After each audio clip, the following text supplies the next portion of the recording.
All right, so if you're getting some issues with the CS9600 with some inconsistent pans, there are usually some variables that are involved with that that the machine actually takes care of for you automatically. If you're not using these functions, then it should be something that you start using, especially if you have some, issues with inconsistent, varying image quality, and weird artifacts and things like that that are happening in your panoramic x-rays.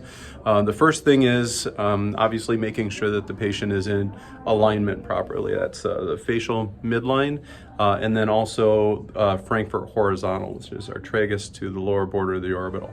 Those are the two starting points, the most fundamental points in getting a good pan, because the positioning accessory itself, if it's not installed properly, that's going to let you know too. So that's not really going to be an issue at all.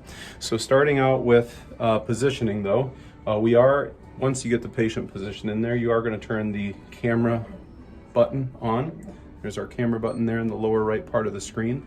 That's going to turn on a couple of cameras, so we're going to be able to see the patient's mid-sagittal. Also, we'll be able to see the patient's profile image here.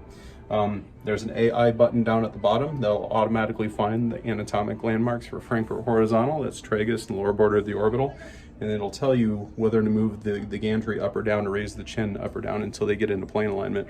Then it remembers it, so you only have to do that the first time. But the next step is, and this is important, we have a little Smart Auto Pan button down here in the lower right part of the screen as well. And if we hit that Smart Auto Pan button, that's going to turn on a 10-second scan, okay? Yes, it's 10 seconds. It's 10 seconds extra that you're gonna have to spend. But what that does is it takes a spin around the patient's head, and it automatically applies the other parameters that the team members are responsible for, basically guessing with every patient that they have in the machine. And that's the jaw shape and then the patient size.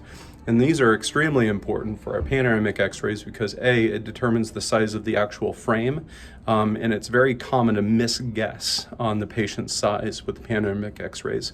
But it also, we do have some variations in the jaw shape, and that's going to impact the focal trough of the panoramic x-ray, and it's important to guess that correctly as well. 95% of your patients are going to be one, but there's going to be a few of them that are going to be a different jaw shape that are going to give you different artifacts in the scan if it's not guessed correctly. But if you run that 10-second Smart Auto Pan, the machine does it automatically, and if everybody does that every single time, I never have to worry about playing detective to figure out which one of the team members is misjudging the parameters on the panoramic x-ray. The machine does it for you automatically.